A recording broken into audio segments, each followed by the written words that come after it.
की कार्यशैली में हिटलर की झलक दिखती है तो आप हिटलर के चेले लगते हैं। 2 साल जेल में रहे थे, आपने अभी वो देखा नहीं है और आपको ना वो याद है जिसमें पूछिए लालू प्रसाद यादव जी से, अन्य लोगों से तानाशाही क्या थी।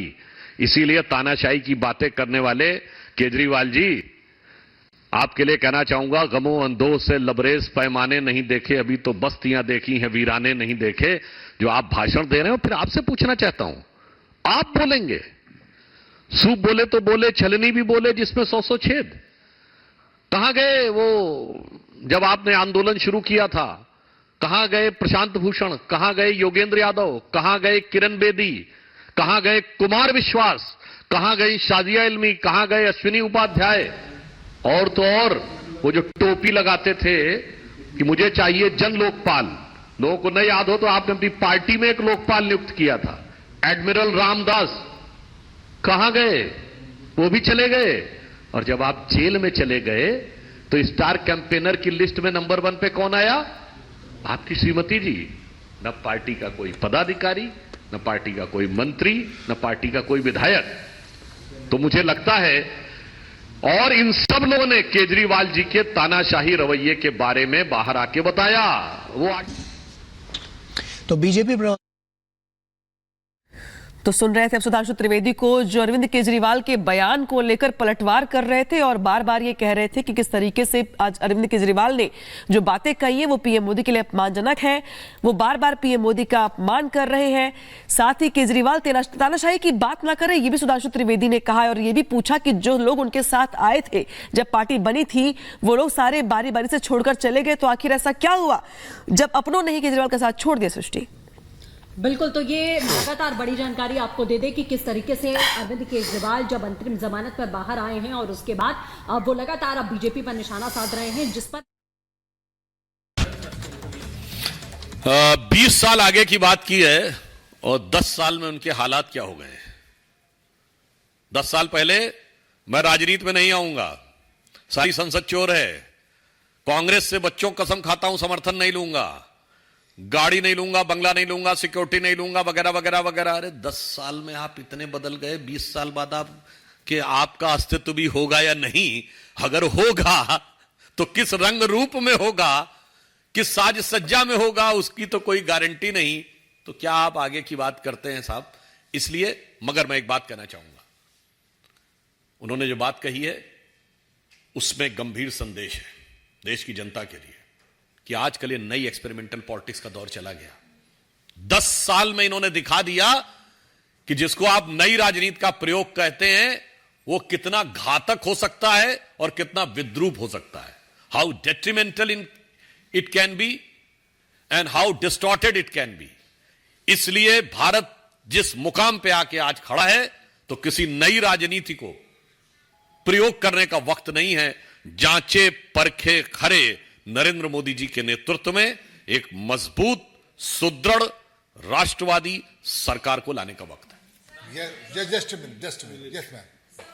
अरविंद केजरीवाल ये भी कह रहे हैं कि 220 से 230 सीटें बीजेपी की पूरे देश में। सर, आरोप लगा रहे हैं कि योगी जी को निकाल देंगे सरकार पर। मैंने आपसे कहा कि कम से कम उन्होंने जब यह कहा कि मोदी जी अमित शाह जी को प्रधानमंत्री बनाएंगे, तो इसका मतलब प्रधानमंत्री बनेंगे, तो ये तो एक्सेप्ट कर लिया। और फला को निकाल देंगे, ढिमा को निकाल देंगे। मैंने तो कहा भाई, आप प्रशांत भूषण, शांति भूषण, योगेंद्र यादव, किरण बेदी, एडमिरल रामदास, कुमार विश्वास, साजिया इल्मी, अश्विनी उपाध्याय, आशीष खेतान, कितनी बनाई जाए, इनको निकालते निकालते निकालते निकालते खुद निकल के जेल तक चले गए, अभी जेल से निकल के आए हैं। जो ये बोल रहे हैं, तो इनकी बातों की क्या विश्वसनीयता है, ये भली भांति समझी जा सकती। और रही बात सीटों की, तो आप ये समझ लीजिए, अगर ये कह रहे हैं कि 220 से 230 सीटें आएंगी, तो दुगना तो कर ही लेना चाहिए। क्योंकि वो जिस हिकारत के साथ, जिस नफरत के साथ भारतीय जनता पार्टी और मोदी जी के बारे में बोलते हैं, अगर वो इतना बोल रहे हैं, तो आप लोग अपने विवेक से अंदाजा लगा सकते हैं कि हमारी सीटें कितनी आ रही हैं। Yes ma'am.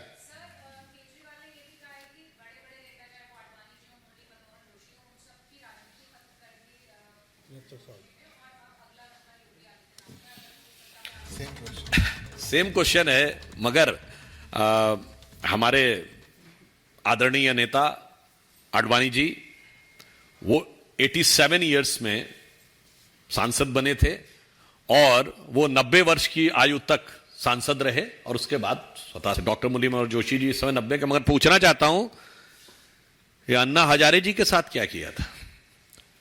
हमने तो कभी नहीं कहा कि हमारे किसी नेता को बरगलाया गया। आपके लिए तो अन्ना हजारे की वो स्थिति थी जो हमारी दीनदयाल उपाध्याय जी की स्थिति है, या कांग्रेस के लिए गांधी जी की स्थिति थी। अन्ना हजारे जी ने तो चिट्ठी लिख के कहा शराब घोटाले के बाद कि मुझे बिल्कुल उम्मीद नहीं थी कि ये ऐसा निकलेगा, ऐसा शब्द उन्होंने बोला था, मैं नहीं कह रहा हूं।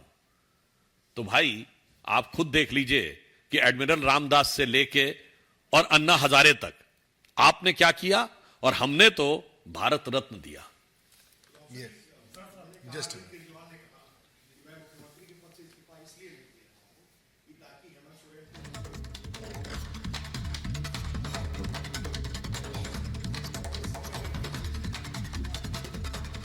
कहते कहते दिल की बात जुबान पे आ जाती है।